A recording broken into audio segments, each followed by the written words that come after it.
할렐루야. 오늘 이 아침에 나오신 여러분을 주님의 이름으로 축복합니다.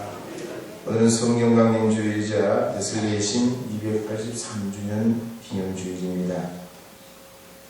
성령 강림절은 예수님께서 부활하신 지 50일째 되는 날이고 하늘로 올리워 가신 지 10일째 되는 주일, 120명의 성도들이 성령을 체험하면서 교회가 시작되었습니다. 그래서 우리 기독교에서는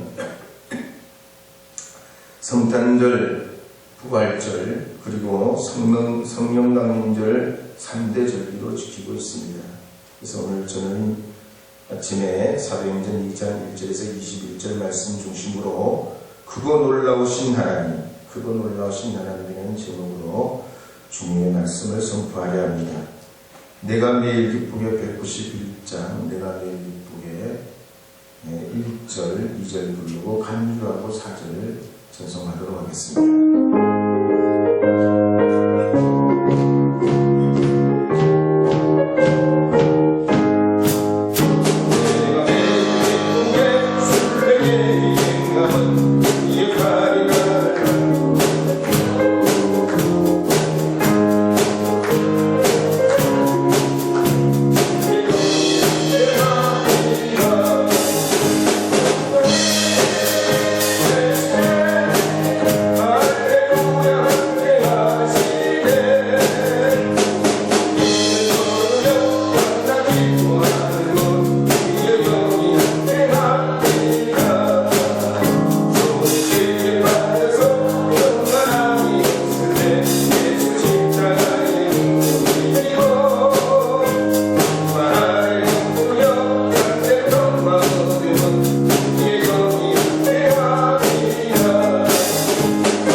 사도행전 2장 1절에서 3절 말씀 함께 읽어보시도록 하겠습니다. 오순절날이 이미 이르매 그들이 다같이 한 곳에 모였더니 호련히 하늘로부터 급하고 강한 바람 같은 소리가 있어 그들이 앉은 온 집에 가득하며 마치 불의 볕처럼 갈라지는 것들이 그들에게 보여 각 사람 위에 하나씩 임하여 있더니. 아멘. 성경 말씀 속에 기록된 사건들은 우연이 아닙니다. 하나님의 계획이요 필연적 역사로 나타나는 것이 수없이 많습니다. 예수님의 오심이 그렇고 사역도 그렇고 죽으심과 부활도 그렇습니다. 그리고 오늘 기록된 이 성령 강림 사건도 그렇습니다. 성경에 깊은 뿌리가 있는 것입니다. 그래서 성경을 보면 이스라엘은 세 가지 큰 명절이 있는데 첫째는 유월절입니다. 이 유월절은 양력으로 3, 4월에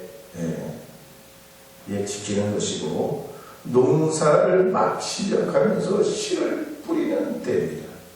씨를 처음 대지에 뿌릴 때 그때 지키는 이 유월절. 두 번째 명절은 칠칠절이야. 오늘 우리가 하는 오순절입니다. 이때는 첫 해에 추수를 하는 밀을 거두는 때고 양력으로 5, 6월이 되는 때입니다. 세 번째 성경에 명절로는 초막절입니다. 양력으로는 9월에서 10월 등입니다. 이스라엘 역사를 보면 출애굽한 다음에 광야 생활을 했던 것을 기억하면서 한 해의 추수를 마치고 감사하며 보내는 명절입니다. 그래서 가을 추수가 끝나면 한 해를 마감합니다. 추수 끝난 다음 새해가 시작돼요. 그런데 우리가 다른 이 로마력의 달력의 영향을 받으면서 지금은 1월 1일이 첫 해가 아니지만 성경의 전통적인가 유럽사회, 서양사회는 9월이 새해의 시작이에요. 그래서 우리나라, 일본, 호주를 제외한 나라들은 다 새학기가 9월입니다. 9월부터 첫 학기. 우리는 봄 3, 4월이고 우리는 3월이죠. 일본은 4월이에요. 호주는 1, 2월에 새학기를 시작합니다. 근데 다른 나라, 거의 대부분 나라들은 9월이 새학기입니다. 어쨌든 한 해의 추수가 끝나는 그 시점, 끝나고 나면 새해라고 봤던 겁니다. 그러니까 작물이 자라가지고 수확을 해서 추수를 하게 되면 그게 한 해의 끝이라고 그렇게 여겼던 것이고 또 그게 또 큰 무리도 없습니다.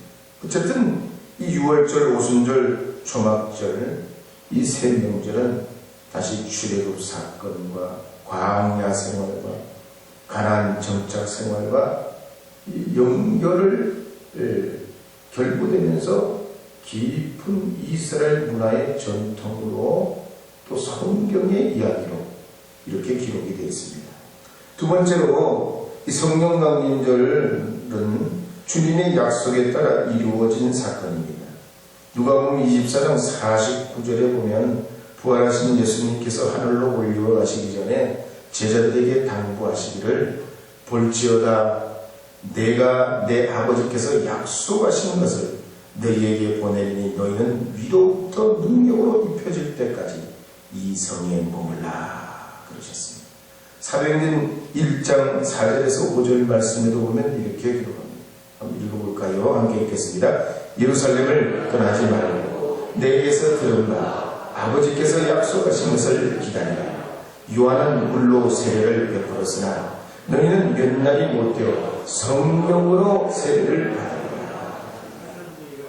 아멘. 사도행전 1장 8절도 한번 읽어보겠습니다. 너희가 권능을 받고 예루살렘과 온 유대와 사마리아와 땅끝까지 이르러 내 증인이 되리라.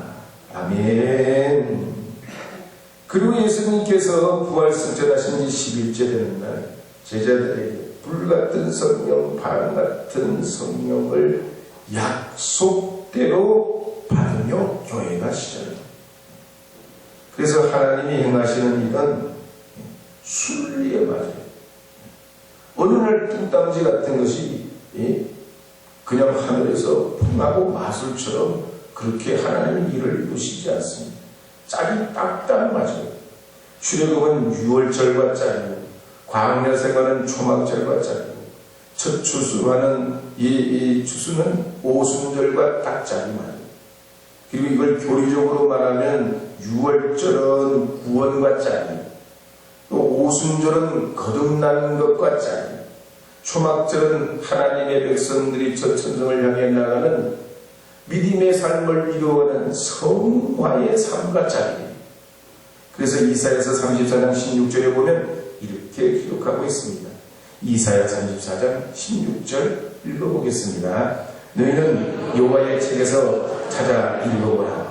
이것들 가운데서 빠진 것이 하나도 없고 제짝이 없는 것이 없으리. 이는 여호와의 일이 이를 명령하셨고 그의 영이 이것들을 모으셨습니다. 할렐루야. 하나님의 말씀은 임의대로 사람의 지혜로 써진 게 아니라는 거예요. 성령의 역사로 이것이 모아지고 기록되고 이 과정들이 사람이 이룰 수 없는 거예요. 그래서 성경이 1189장이지만 일관된 하나님의 은혜로 기록되어 있습니다. 그러나 악한 일, 사탄의 일은 그렇지 않습니다. 갈라디아서 5장 19절에서 21절에 보면 악한 일, 사탄의 일, 죄의 일은 이렇습니다. 함께 읽어보겠습니다. 갈라디아서 5장 19절에서 21절입니다. 함께 읽겠습니다. 육체의 일은 분명하니 곧 음행과 더러운 것과 오색과 우상숭배와 주술과 원수 맺는 것과 분쟁과 시기와 분냄과 당짓는 것과 분열함과 이단과 투기와 술취함과 방탕함과 또 그와 같은 것들이라. 전에 너희에게 경계한 것 같이 경계하노니 이런 일을 하는 자들은 하나님의 나라를 유업으로 받지 못할 것이요. 유다서 1장 17절 19절도 함께 읽어보겠습니다.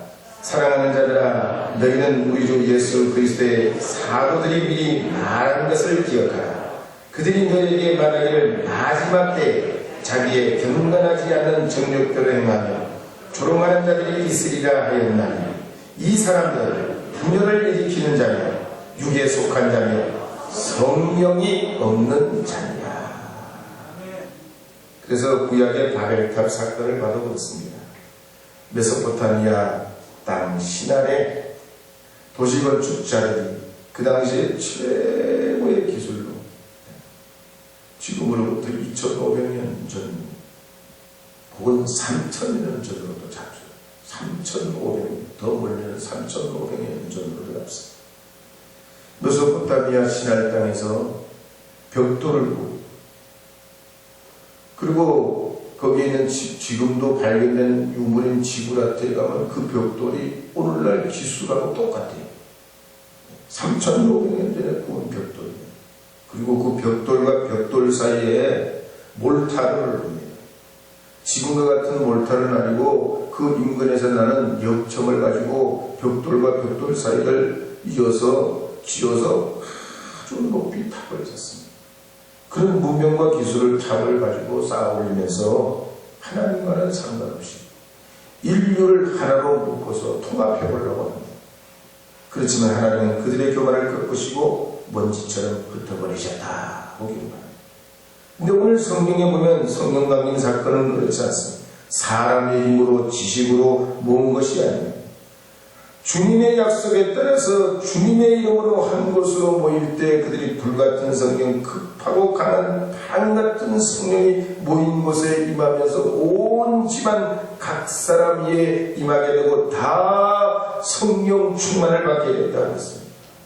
그럴 때 마치 마른 장정에 불을 붙듯이 성령의 감동을 받으면서 이 제자들이 말이죠, 온 유대와 사마리아와 땅 끝까지 이르러 주님의 증인이 되게 됩니다. 그래서 사도행전 2장 2절에서 4절에 보면 이렇게 기록하고 있습니다. 한 번 더 읽어보겠습니다. 호련히 하늘로부터 급하고 강한 바람 같은 소리가 있어 그들이 앉은 온 집에 가득하니 마치 불의 혀처럼 갈라지는 것들이 그들에게 보여 각 사람이 하나씩 임하여 있더니 그들이 다 성령의 충만함을 받고 성령이 말하게 하심을 따라 다른 언어들로 말하기를 시작하니라.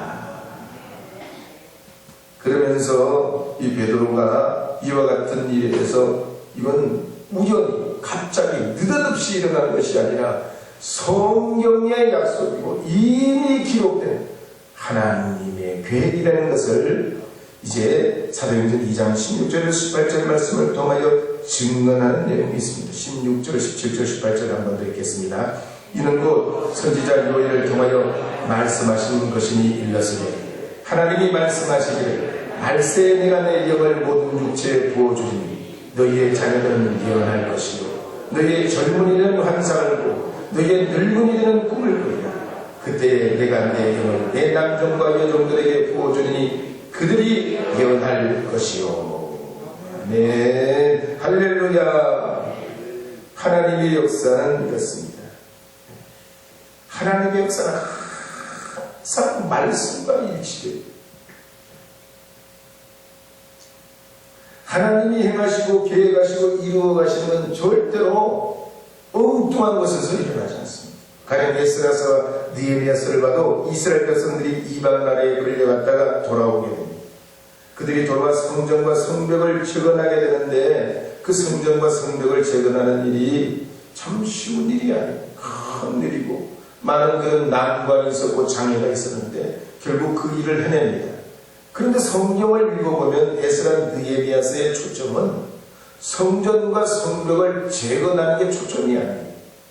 그 사람들이 큰 일을 해냈다. 그렇게 건물을 재건하고 무너진 성전을 그렇게 이루었다. 이 업적을 그걸 남기는 게 아닙니다. 어디에 초점이 있냐? 그들이 그 성벽과 성전을 재건하면서 잃어버린 신앙과 예배를 회복하는 데 초점을 맞추고 있어요. 그러면서 예배의 갱신이 일어나고 성전이 재건되면서 그들이 그동안 하나님 앞에서 지은 죄, 알고도 지은 죄, 모르고도 지은 죄를 고백하고 금식하고 통회 작업하면서 말씀을 읽고 깨달으면서 은혜가 임하고 걱정 근심이 물러가고 그들에게 있는 난관이 두려워지지 않고 삶이 회복되는 주제가 에스라 느헤미야의 이야기입니다.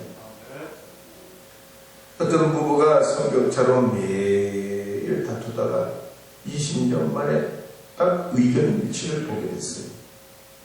그게 뭐냐면 합의 이혼이에요. 어떤 유머책에 보니까 그런 말이 있더라고요. 요즘엔 아내가 부르면 50대는 자는 척하고 60대는 아픈 척하고 70대는 죽은 척이야. 여러분 지난 5월 22일 날 무슨 날이었어요? 예? 아이고 일부 예배도 여쭤봤더니 아는 분만 아시더라고요. 5월 21일이 둘이 하나잖아. 둘이 하나의 날이라고 해서 부부의 날로 정했어요. 부부가 다른 말로 무슨 말이에요? 석자 배우자요, 배우자. 부부가 다른 말로 배우자요. 배워야 된다. 그 말이 그 말인지 모르지만 배워야 된다는 얘기예요. 어떻게든 서로 양보하고 배워야 된다. 여러분 서로 배우며 이해하며 사시기를 바랍니다. 한번 옆에 건강 인사. 우리는 늘 배우려고 했습니다. 시작. 안 그래도 한번 해보세요. 여러분 오늘은 행복하고 만족스러운 가정이 어떤 가정일까요? 큰 집에 사는 사람이 만족할까요? 부모님 유산을 많이 받은 가정이 만족스럽고 행복할까요? 부부간 자식 간의 대화를 잘하고 사랑스러운 그런 가정이 행복하고 만족스러운 가정일까요? 19세기 유명한 소설가인 마크 트웨인은 말하기를 인류에게 가장 강력한 무기 하나를 하나님 주셨는데 그건 웃음이라고 했어요. 진짜 웃음은 빙산도 녹이고 암덩어리도 녹여낸다. 그런데 이거보다 더 중요한 게 있어요. 성령의 도우심이다.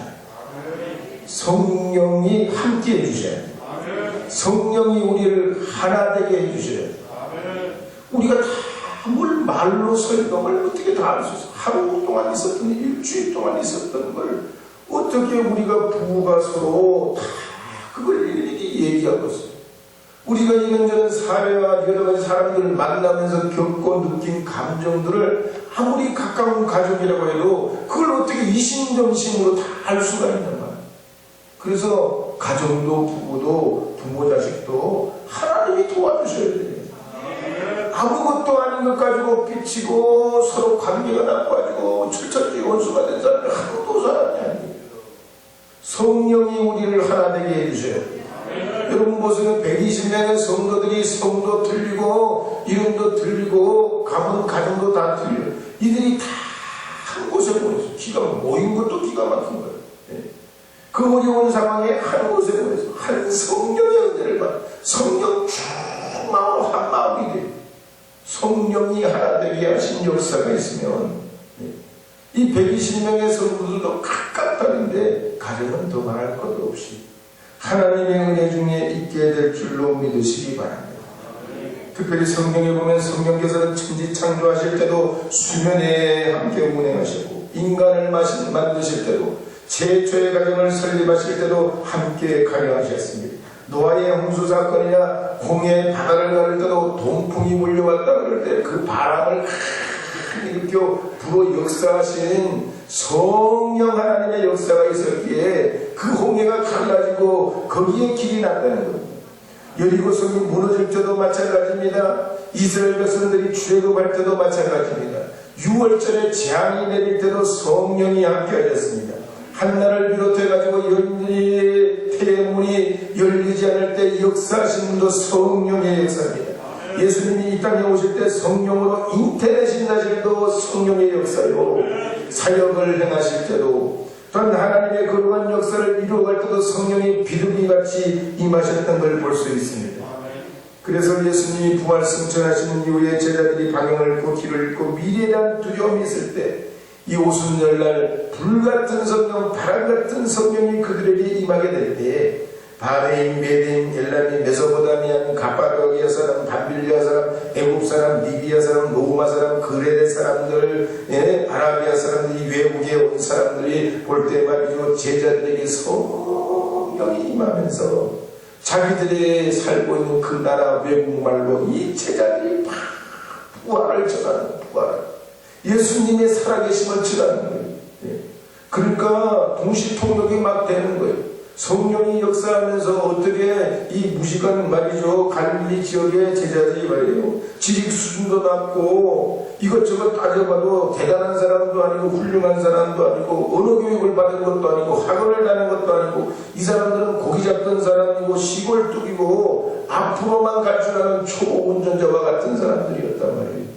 그런데 그냥 이들의 변화의 역사를 통해 성령의 은혜로 13곳 지역에서 저는 더 있을 거예요. 더 많은 사람들이 모인 각 지역의 이 오순절 명절을 통해서 예루살렘에 올라왔던 사람들이 방언을 통해서 자기 나라만으로 자기들의 언어로 예수님의 부활하심과 사심을 듣게 됐다는 거예요. 우리나라 조선시대에 경상도 관찰사를 지낸 동안 이영보 선생이 쓴 어부단가에 보면 이런 내용이 나옵니다. 이둥에 실험 없으니 어부의 생애이로다. 어부의 생활이 근심 걱정이 없으니 어부 생활이라. 어부 생활은 잡으면 그냥 잡히면 잡히는 대로, 안 잡히면 안 잡히는. 바다 생활하는 사람들이 그래요. 배를 몰고 나가가지고 안 잡히면 안 잡히는 대로 돌아와야지. 거기에서 더 잡으려고 더 멀리 가고 더 이 바다를 거스르려고 하면 그 바다에서 견뎌낼 사람이 없어요. 그러니까 어부들이 몸에 배는 게 뭐냐면 이 자연에 순응하는 거예요. 자연의 순응. 그러니까 한 마리도 못 잡으면 한 마리도 못 잡는 대로. 그냥 배에 그냥 아주 그냥 가득 차도록 잡으면 잡는 대로. 그렇게 한 달이고 두 달이고 1년이고 10년이고 어부 생활 하는 동안 그렇게 살아요. 그러니까 이 어부들은 몸에 배는 게 뭐야? 도전하지 않아요. 그냥 있는 그대로 살아요. 그런데 말이죠. 성령 받으니까 이 베드로가 시야가 얼마나 넓어졌는지. 예수님이 저 가야바의 뜰에 붙잡혀갈 때만 해도 이 베드로가 말이야 간이 콩알만 해가지고 아주 벽이 간땡이만 해가지고 어떤 요정이 말을 걸어가지고 자기가 너 예수님의 제자냐, 예수님과 연관이냐, 예수님과 무슨 관계가 있냐, 그 말에 그냥 마음을 졸고 그냥 놀라 자빠지던 이 베드로가 말이에요. 성령 받으면서 달라졌단 말이에요. 과거의 베드로가 설교의 위험이 나타나고 가마력이 나타나고 그 말씀을 듣는 사람들이 주님께 돌아오는 하나님의 역사가 성령 받으면서 나타났다는 거예요. 그래서 말이죠. 이걸 지켜보던 유대인들이 얼마나 당황했는지 사도행전 2장 11절 12절에 보면 이렇게 기록하고 있는 걸 볼 수가 있습니다. 함께 읽어보겠습니다. 그레데인과 아라비아인들이야 우리가 다 우리의 각 언어로 하나님의 큰 일을 말함을 듣는도다 하고 다 놀라며 당황하여 서로 이르되 이 어찌된 일이냐 하며 그냥 깜짝 놀라 까무라칠 정도랍니다. 평소에 욕을 입에 달고 사는 전에가 남자친구 어머니를 처음 만나 인사를 하러 갔습니다. 남자친구 어머니는 이제 며느리감을 보게 되니까 얼마나 마음이 기쁘겠어요. 그래서 마음이 그쪽에서 참 곱기도 하고만 정말 아름답네, 참 잘됐다, 막 칭찬을 며느리감에게 그 처자에게 칭찬을 했어요. 그러니까 이 여자친구가 자기가 인사말을 한다는 게 자기도 모르게 부끄러워였으나 입에 배가지고 유대교인들이 그랬어요. 한 번도 들어본 적이 없는, 자기들의 생각에 한 번도 해본 적이 없는, 상상할 수 없는 그런 일이 눈앞에 이루어지면서 그들이 엄청난 도전을 받습니다. 그래서 우리 기독교는요, 학문이 아니에요, 습관이 아니에요, 수도 명백하고 돌을 닦아서 되는 그런 종교적인 의식과 형식을 가진 그런 종교가 아닙니다. 우리는 십자가의 대속의 은혜받아 예수님의 보혈로 구원받고 용서받고 성령의 도우심으로 믿음, 소망, 사랑 가운데 하나님 나라를 이루어가는 공동체인 줄 믿으시기 바랍니다. 어떤 분이 술을 자꾸 마시다가 심한 알코올 중독자가 됐습니다. 그래서 돌만 생기면 술을 잡어요. 가족들이 아무리 말려도 안 돼요. 그러다 보니까 완전히 중독에서 벗어날 수가 없게 됩니다. 근데 나중에 이걸 심각한 자기의 어떤 이 술 중독을 알고 애를 쓰고 노력하지만 이 중독이라는 게 체인에 딱 걸리는 거예요. 중독이라는 게 딱 체인, 고리에 딱 아주 걸려가지고 여기 벗어나지 못해요. 자기 스스로도 의지로도 안 돼. 자기 노력으로도 절대 안 돼. 그래가지고 병원 치료를 받고 약도 먹고 온갖 애를 다 써봤지만 하나도 소용이 없어요. 결국 참다 못한 부인이 집을 싸들고 이혼을 한다고 집을 나가게 됐어요. 그러니까 집을 나가는 이 부인을 보고 막 붙잡고 그때는 정신이 번쩍 들어가지고 하나님 앞에 생전 기도하지 않던 사람이 하나님 앞에 막 기도하는 거예요. 하나님, 제가 죽일 놈입니다. 나쁜 놈입니다. 세상에 저 같은 나쁜 놈이 어디 있습니까? 용서해 주세요. 제가 노력해도 안 되고 힘써도 안 되고 이 알코올 중독 때문에 제 아내가 이제 집을 나가려고 하는 이 알코올 중독에서 벗어나게 해주시옵소서. 벗어나게 해주시옵소서. 벗어나게 해주시옵소서. 아멘 할 때까지 벗어나게 해주시옵소서.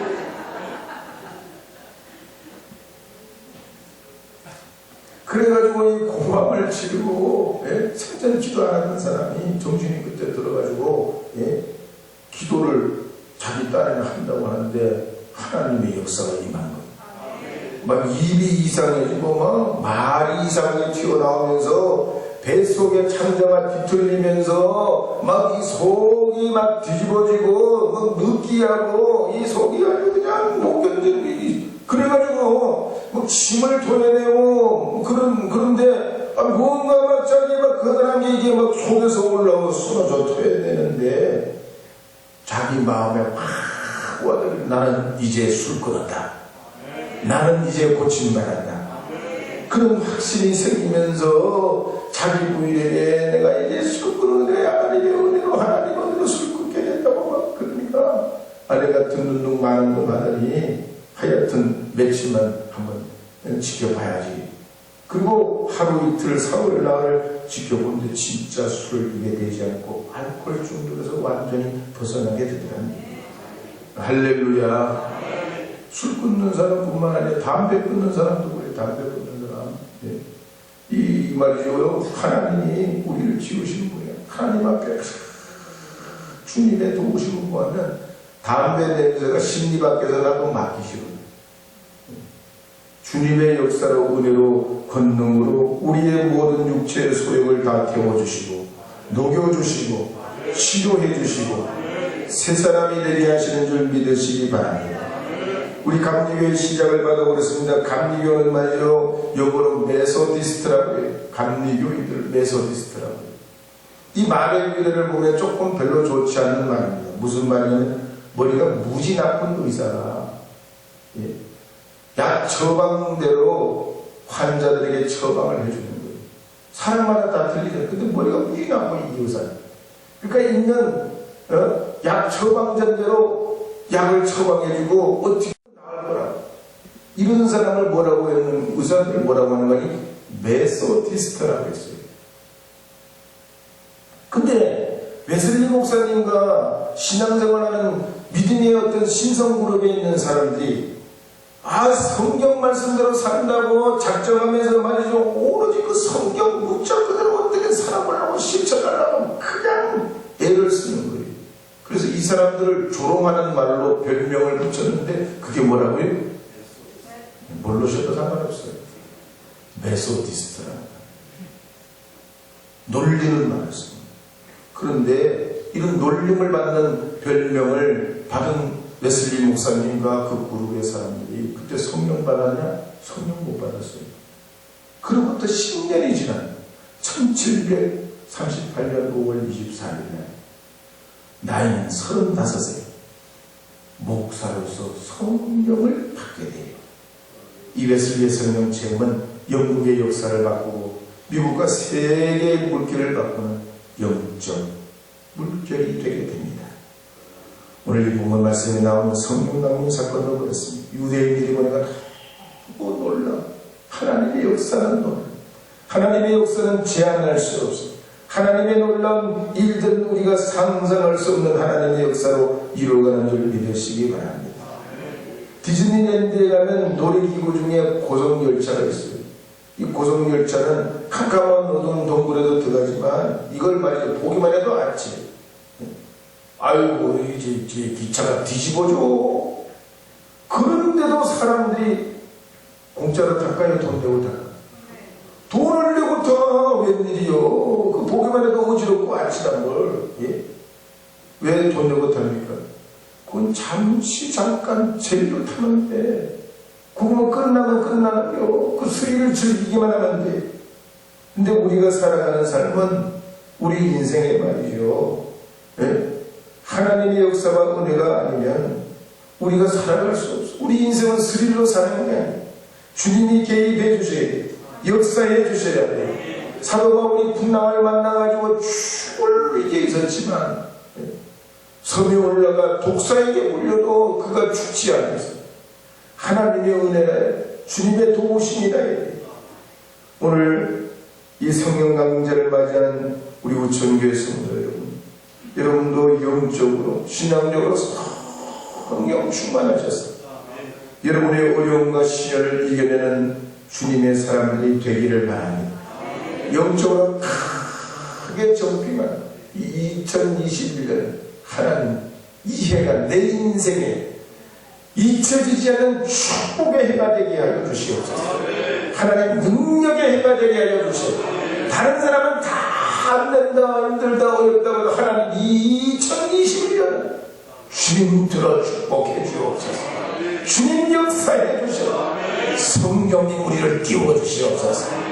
그런 믿음과 소망을 가지시고 여러분의 삶을 이루는 이 성령 강림절 되시기를 주의 이름으로 축복합니다. 함께 기도하도록 하겠습니다. 좋으신 주님, 저에게 자비로우신 주의 은혜 내려주셔서 우리가 여러 가지 상황과 삶에 피곤하고 고단한 삶을 살지만 오늘도 주님 앞에 나와 성령의 은혜를 사모하며 이 예배에 임하게 되었습니다. 영원 무궁토록 우리를 통해 영광 찬양 받아 주시옵소서. 성령님 우리를 축복하여 주시옵소서. 예수님의 이름으로 기도합니다.